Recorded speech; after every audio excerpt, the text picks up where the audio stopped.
KFI. Mr. Mo Kelly here. We're live everywhere on the iHeartRadio app. And so the president, he's going to be coming to Southern California, Los Angeles specifically. I think on Friday, President Trump is coming to tour Southern California wildfire devastation this Friday. And this is what I'm looking for. I can't speak for any of you. I can't speak for Stephen, can't speak for Twala or Mark Ronner. I don't know what they're expecting when the new president comes to Southern California. But for me, I look at it to get a sense of what the next 4 years are going to be like in this quasi-adversarial relationship between Governor Gavin Newsom, Mayor Bass, and President Trump. Because there's going to be a lot of fighting over just about everything. We know that Governor Gavin Newsom has presented himself as the Democratic opposition to President Trump. The political meaning of that is Gavin Newsom is still getting ready to run for president, and he wants to build his national profile. The intrinsic reality of that is I still need you to serve as governor. I need you to make sure that California gets everything it needs. And since President Trump knows that Governor Newsom is going to be that thorn in his side that's burning us behind, I wonder how all that's going to play out. I wonder if the president is going to dangle federal aid over California/Los Angeles. One, to possibly make Newsom look bad on the world stage. Two, to poke a finger in his eye, and also Los Angeles. Clearly, neither Los Angeles nor California writ large voted for Donald Trump. And we know that President Trump is very keen on making sure that he reciprocates support to those who supported him. And I want to see how all this is going to play out.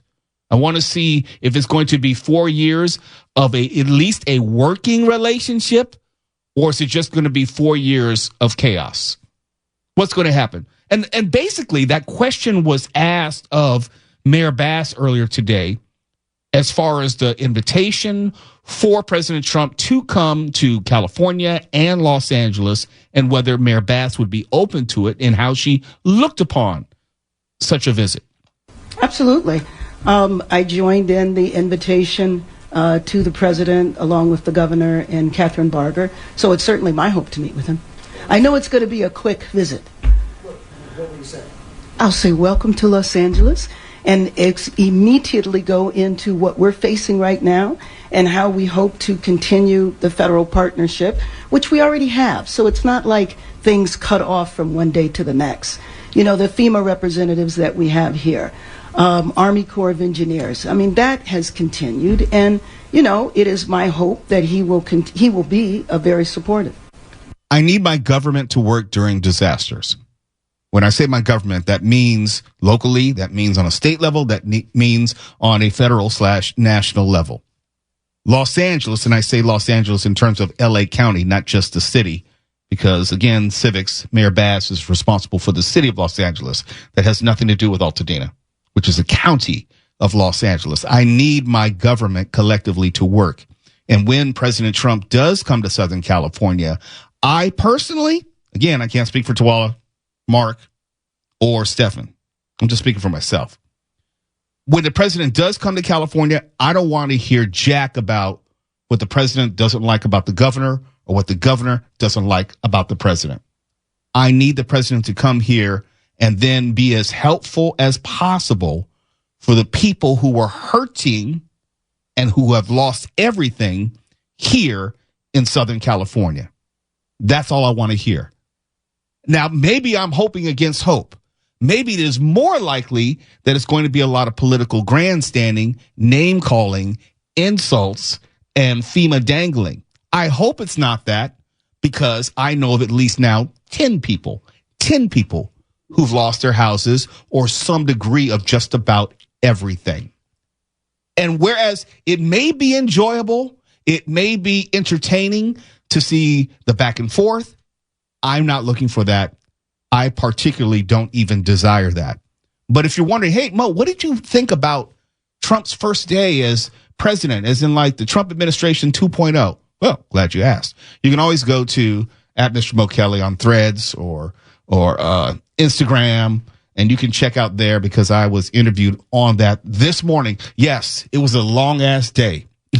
It started at like 5:30. I got up and got to Spectrum at 6:30 and did an interview at 7 a.m. And then I haven't stopped since then. It's been a long day. But I say that to say, if you're wondering where I come out on the first day of the Trump administration, there's a video and everything. You can check it all out on Threads and Instagram @Mr. Mo Kelly. And then you can leave your commentary there. Uh-oh, that was a long sigh. Mo, I mean, look, I appreciate your youthful optimism. I really, really do. I expect there to be nothing but gnashing of the teeth, name calling, absolute disrespect of those within the fire zones, the evacuees, and talking down to those of us who have been impacted by the wildfires and blaming us for voting for Governor Newsom as he already has. I expect more of that because the cameras will be on him and it will be his opportunity to go full on President Trump as he always has. I think you have a better leg to stand on than anyone because you have been directly and personally impacted by the fires. In other words, what I'm talking about in my hopes and the needs of Southern Californians, that directly includes you. And I hear from a lot of people who are just watching this on TV. I hear from a lot of people who are not even in the state and have no point of reference. You are literally in the middle of it all. Maybe I am being naive and hoping that we can rise above the moment and be a little bit more than what we've been in years past. But and there's no denying the lack of relationship between Newsom and Trump and how the politics of the moment and the politics of the future are going to coincide, or I should say collide on Friday. But it would sure be nice if they could just go ahead, and I mean this literally, shake hands at the airport, which is customary. The president comes in, the governor meets the president, they shake hands, and they go on about doing the business of the country, the state, and the city, doing what needs to get done, as opposed to trying to score political points. I am going to reserve judgment until Friday happens, and then we will respond with respect to what is said, what is done, what is not done, because I care most about the people, not the politics. I'm not thinking about 2028 or who might be running. I recognize that it's going to be a variable in the equation of how these two are going to interact with each other. I just hope that the people come first. It's Later with Mo Kelly. KFI AM 640. We're live everywhere on the iHeartRadio app. And on the other side of the break, we're going to talk about the cities with worse traffic, if you can believe it, than L.A. Worse than L.A. Worse. What? And I'm like, what? What? Hey, Stefan. You're listening to Later with Mo Kelly on demand from KFI AM 640. But if you have ever lived in L.A. or even visited L.A., you know that traffic is absolutely horrible, with the capital horrible. It is always bad. It doesn't matter if it's a holiday, a Sunday, any day that ends in Y, the traffic is horrible in Los Angeles. But you might be surprised to know that it's not the worst in the country. According to navigational guide company TomTom, they have a traffic index ranking of the worst traffic in the United States. And it's, long story short, it's about the average travel time per 6 miles. Average travel time per 6 miles. We'll give you the top 10. But Los Angeles, as bad as our traffic is, and I assume this is Los Angeles City. I don't know if it's considering it to be Los Angeles County in the unincorporated areas. But Los Angeles, as it's listed, is number 14. We didn't even make the top 10. I know, Mark, it's kind of suspect. Yeah, based on my ride in here this evening, it seems like we should be way up there. Anecdotal. I gave a couple anecdotal fingers on the way in. Plural. All right. LA was at number 14. At number 10.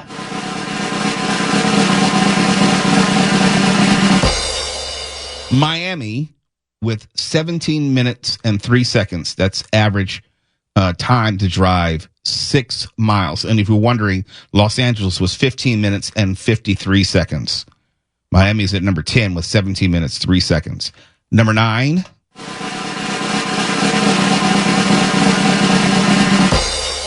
Nolens, New Orleans, Louisiana, with 17 minutes and 37 seconds on average to travel 6 miles. Number 8.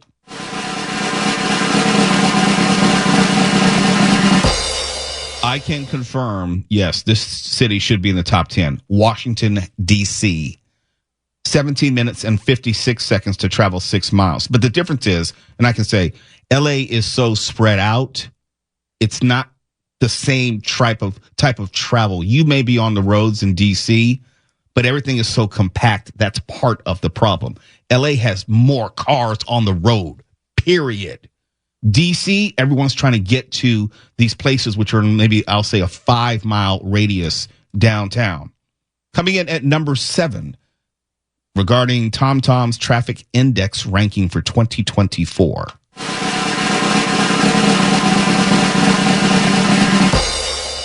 Columbia, South Carolina. Average travel time across 6 miles is 18 minutes, 25 seconds. I've never been to Columbia. I've never been to South Carolina. I don't think that they're dealing with the amount of traffic. Maybe the roads are just narrower, 2-lane highways or something each way. I don't know. But they couldn't possibly have as much car traffic as LA because just for population density. Coming in at number 6, the worst traffic in America. LA was number 14.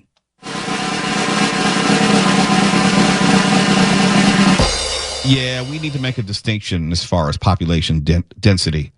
New Haven, Connecticut, 18 minutes and 38 seconds on average to travel 6 miles. But it's New Haven. I mean, how many cars can be in New Haven, Connecticut? I've been to Connecticut. Don't they all just drive those penny farthing bicycles with the giant front wheel there? Not only that, LA is bigger than Connecticut. I should say so. Coming in at number 5, and Twala might have something to say about this, so the worst traffic in America for 2024.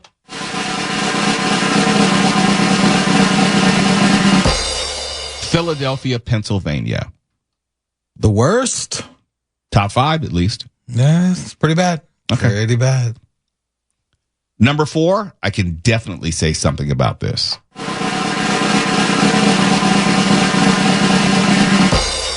I was just there days ago. Chicago, Illinois. 19 minutes and 10 seconds to travel on average 6 miles. Is that all?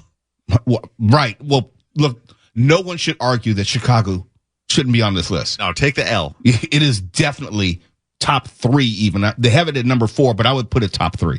Worst and deadliest. I don't know. Chicago has to be on worst and deadliest because there's a lot of car-to-car shooting action and jumping out of car shooting action in Chicago. So L.A. as well. I'm just saying, I think there should be some caveats to this list if you're putting it as worse than L.A. It's just about traffic and speed, time to get from A to B. There's no category for catching a bullet along the way. All right, number 3 of the worst traffic, not dangerous, but worst traffic, as in flow, in the United States for 2024.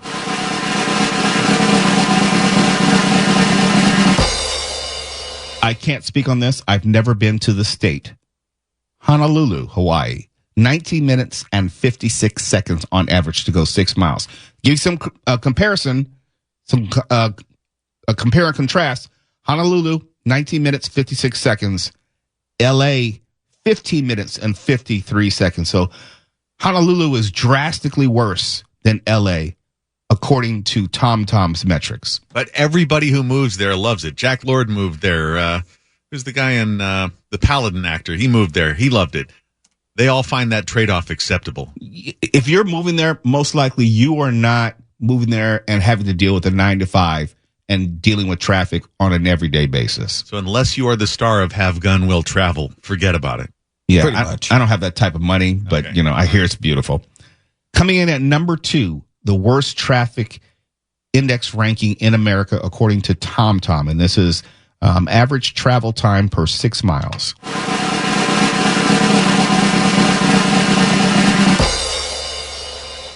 I left my heart in San Francisco.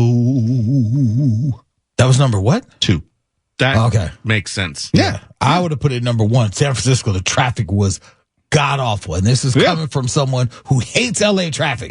Yeah. No, that makes sense. Yeah. Just to let you know before we let you know, number 1. Number 12 was Seattle, Mark. Number 13, Boston. Seattle's traffic is terrible. It's god awful. Number 15, Mark, is Boise, Idaho.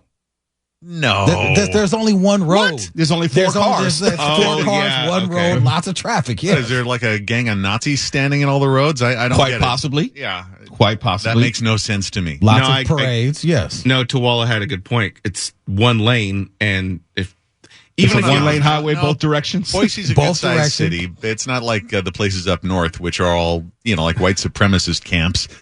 You got to get around the cows. You got to get around the tractors. Boise's a normal city. And see, I don't get this. They have Atlanta at number 35. Atlanta has really bad traffic. I heard that's really bad. I mean, really bad. If we're just talking about flow and time to get 6 miles, Atlanta's coming in at number 35 at 12 minutes and 45 seconds on average. I disagree. I would put that right under L.A.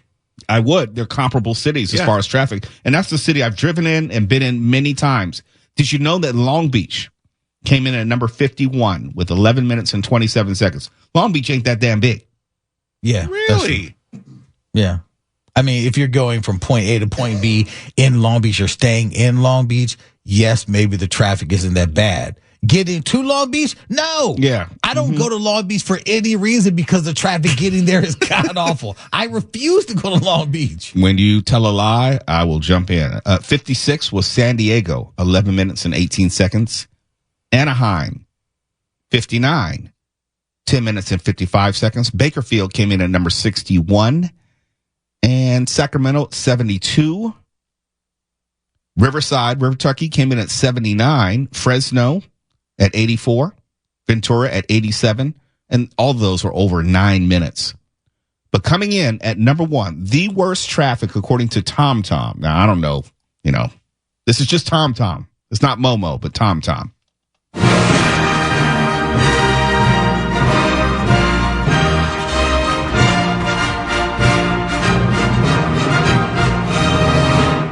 Any guesses? New York. Twala? It's got to be New York. I don't even have the list. Stephen? That was going to be mine. New York is number 1 worst traffic. I know. But the difference is, if you've ever been to New York, you don't need to drive anywhere. You just, That's true. You can get on a subway and go anywhere in all the boroughs. or walk. But, Right. But anytime I've been in New York, especially Manhattan, the streets look just like they do in the movies, where it's just 7 rows of cars all heading one direction and no one going anywhere fast. No, it's traffic. It's locked at every intersection in New York. Yeah. Always. Where people are just, they're not going to make the light. The traffic isn't going anywhere, so they just go ahead and block the intersection. Yeah, I always wondered why you have a car, but it's probably someone going through the city to get like further up or somewhere else. Yes, yeah. They don't live there. Yeah, you're trying to get to Brooklyn or something. But even still, you can get on the train and get there. Yeah. But it's primarily cabs, town cars taking business folks, and Ubers and Lyfts. It's not really passengers driving around, because anyone who drives into New York, you go to one of those ridiculous Stackamo car spots and you park your car on the outskirts. Once you get inside, again, it's town cars picking up business folks, it's cabs, and it's like ride hail services, and that's what's blocking up every intersection. Yeah. Now, I wouldn't want to live there for the weather, not for the traffic, not for the cost of living. It has no upside as far as I'm concerned. Plus, aliens always attack it. In every movie. Yeah, there is that. The kaiju problem is not to be ignored. I almost moved there. I almost got a job with Comedy Central out of grad school, and I got so claustrophobic just on a trip there, I realized I couldn't hack it. And also, you know what really turned me off to New York? I know we got to go to break. Just the smell. And I'm only speaking of Manhattan. that city smells awful. And I have almost no sense of smell. Can It you smells describe like, the smell? yes, trash, garbage, rancid, feces, urine, 24/7. I'm just walking down the street in Manhattan. It's like, it's horrible every single day, all day, especially in the summer. Especially in the summer. Ugh. Yeah, it's like you're walking through people passing gas. It's horrific. That's not the analogy or metaphor I would use, but it's accurate. It's appropriate. It's New York, accurate. Yeah. come get crop dusted. It's later with Mo Kelly. KFI AM 640. We're live everywhere in the iHeartRadio app. And that is a signal of where this show is going to be going the rest of the night. You're listening to Later with Mo Kelly on demand from KFI AM 640. And according to Mark Ronner and some other folks, we might get some rain before the end of the week. But it not begs. I'm not allowed to say begs the question. It calls for the question. It raises the question. Lifts the question. It exposes the question. It requires the question. Yes. Which city in California or around the country has the best weather? You know, we talk about the fires, not to be funny, but we talk about the fires and how they have been made worse due to the dryness and lack of rain. But we talk about how the weather is so great here in Los Angeles, California more generally. Then I came across this study, 10 of the best places in the U.S. to live for the weather. And it's taking into account extreme temperatures, either too hot or too cold at different times of the year. Let's see if and where Los Angeles ranks on this list. Top 10 cities in America according to the weather. Number 10.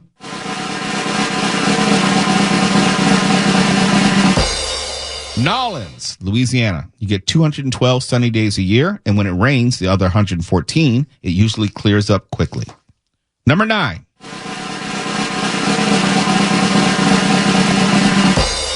Mobile, Alabama. No. You'll enjoy 220 sunny days. Probably 180 of them will be humid and hot as hell. And it has 120 rainy days, one of the rainiest in the Gulf Coast location, as in the Gulf of America. Also, 365 of those days will be spent in Alabama. Correct. That's the trade-off. How did you miss that? Boosh, how did you miss that joke? I'm taking it away from him. See, man, that was funny. Talking about current events, and that's on the fly.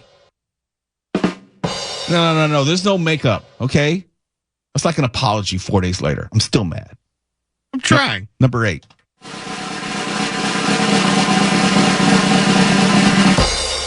Charleston, South Carolina. But it's South Carolina. I mean, again, I go back to the humidity. They say southern charm of the weather. Okay, whatever. Number 7.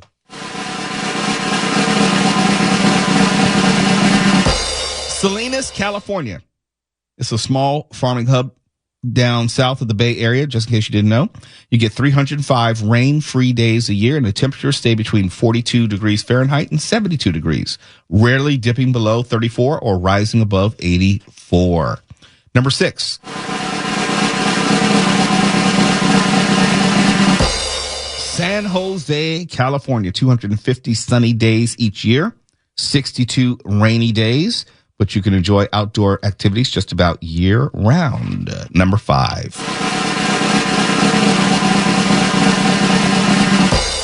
San Diego, 250 sunny days and only 40 rainy days. And if you're tired of dreary winters, San Diego has you covered with beautiful parks, beaches, hiking trails, lakes, and even golf courses. Yeah, it's like L.A., just not as sexy. Number 4.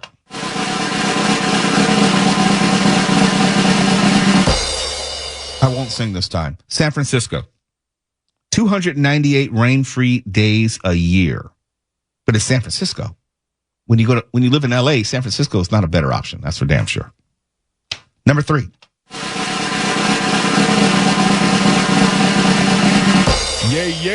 Vallejo, California. 250 sunny days a year, and temperatures hover between 48 and 70 degrees. 18 inches of rain, mostly in winter. And coming in at number 2.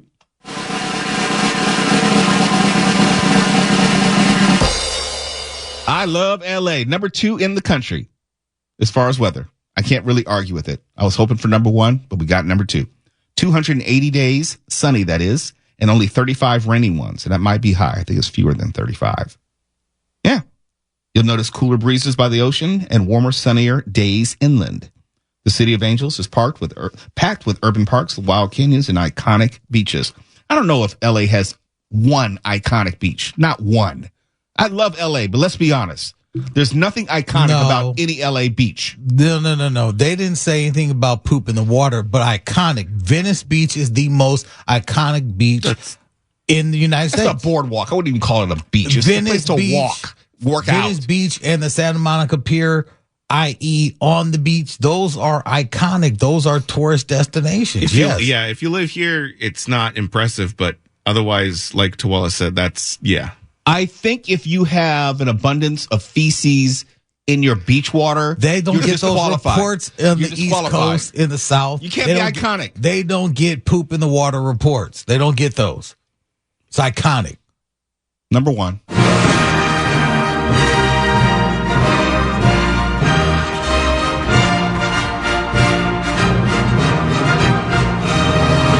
The number one place to live in the U.S., for the weather at least.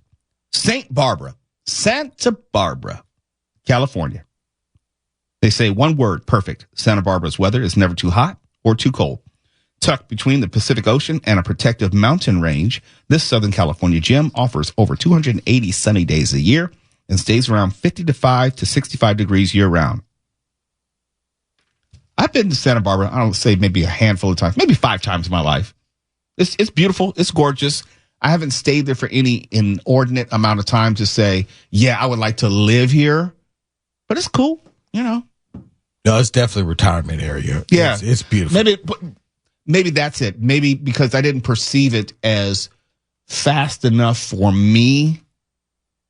Yeah, the weather's not enough for me to move up there. I need more than that. I need some sort of nightlife. I need some hookers on the avenue. I need, loud blaring music. I need Mark Ronner flipping off people. I need something other than just beautiful weather. Some drive-bys. Just a few. Not a lot. Not a lot. Just here and there. Some street takeovers now and then. Not all the time. Just to remind me that I'm in Southern California. I'm not asking for a lot. What were you going to say? What was say? So what was that? What did it say? Go ahead. What were we going to say? So would Santa Barbara be like the West Coast version of Florida when people go to retire? I don't know if people retire to Santa Barbara from LA. We more so to Arizona, I think, than Santa Barbara. True. It's kind of pricey. It is expensive. What are you going to say? Anything else? That's it. You sure? That's it. All right.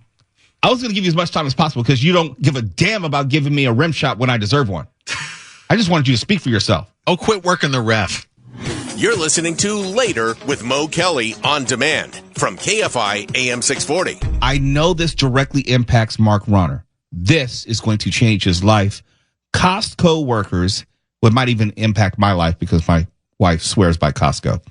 Costco workers authorized their own strike on Sunday. We're talking about thousands and thousands of workers across the country.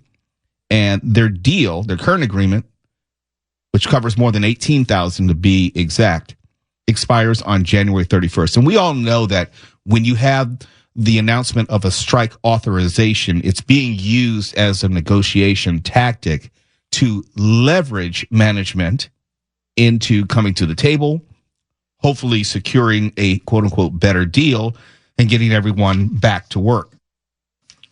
The Teamsters state that Costco posted a 135% increase in net profits since 2018.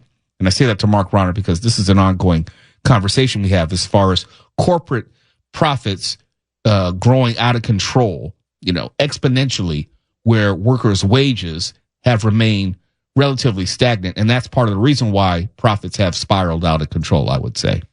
Also, don't forget the cheap hot dogs. Well, if anything, my father, when he was alive, he was trying to subsidize all of Costco by the amount of hot dogs he was. No, true story. My father would go to Costco, I want to say 4 or 5 times a week just to get a hot dog. Now, he may get something else, but he damn sure was going to get at least a hot dog while he was there. They are hard to resist. I found it hard to resist the hot dog or the pizza because when my wife would take me to Costco, it was going to be one or the other or both, and I usually ended up with the pizza. The pizzas are insanely cheap. They're just kind of average, but again, for what, $10 for a large pizza? Yeah. How can you walk away from that? How? Right. I'm not going to Costco to get food for the quality. I'm getting it for the price and convenience. Volume. That's the only place where you can get socks and shoes and fried chicken rolls, whatever you want. They have it in bulk. I actually go there quite frequently because it was my understanding that Costco treated their employees well. So this news, I just saw this news this evening, and it was kind of shocking to me. You never hear anything bad about the way Costco treats their people. It's not like Walmart or McDonald's where they pay them so low that the taxpayers have to pick up all the slack with public services. Costco has a good reputation, and I felt okay about going there. Well, I'm trying to be fair. This is obviously from the side of the workers, and fair as far as a contract agreement is relative. This is what the Teamsters had to say. Quote, "Our members have spoken loud and clear. Costco must deliver a fair contract." You know, we don't know what that means yet. "Or they'll be held accountable. Costco's greedy executives have less than 2 weeks to do the right thing. If they refuse, they'll have no one to blame but themselves when our members go on strike." Close quote. That was a very, very subtle and nuanced letter from the Teamsters General President Sean M. O'Brien. Well, I don't want to cross a picket line to get a tube steak over the weekend. I don't know. I honestly don't think or believe, and I may be wrong, but I don't get the sense that this is actually going to head to a strike. Costco probably will. They have, a week and a half or so?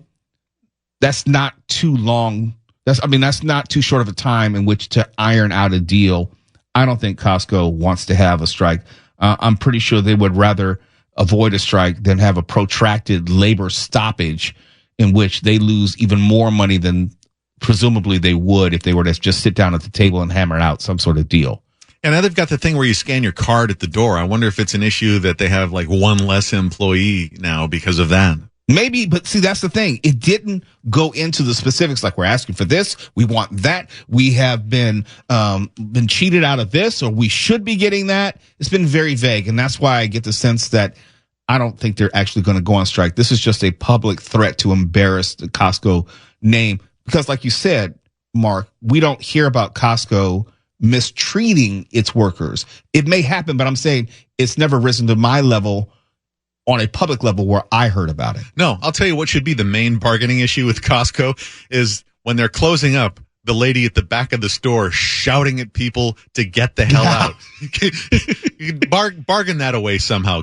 Invest in a PA system or flick the lights on and off or something, because that's just one step shy of turning the hose on people. Get the hell out! Yeah, they are not subtle with closing time. You don't have to go home, but you can't stay here. here. Get out of here with your pallet of stuff. We'll follow the story and see where it leads. My bet is they won't go on strike. We'll see if I'm right or wrong. KFI AM 640 live everywhere on the iHeartRadio app. Common sense left California a long time ago. We're bringing it back. KFI And KOST HD2. Los Angeles, Orange County. Live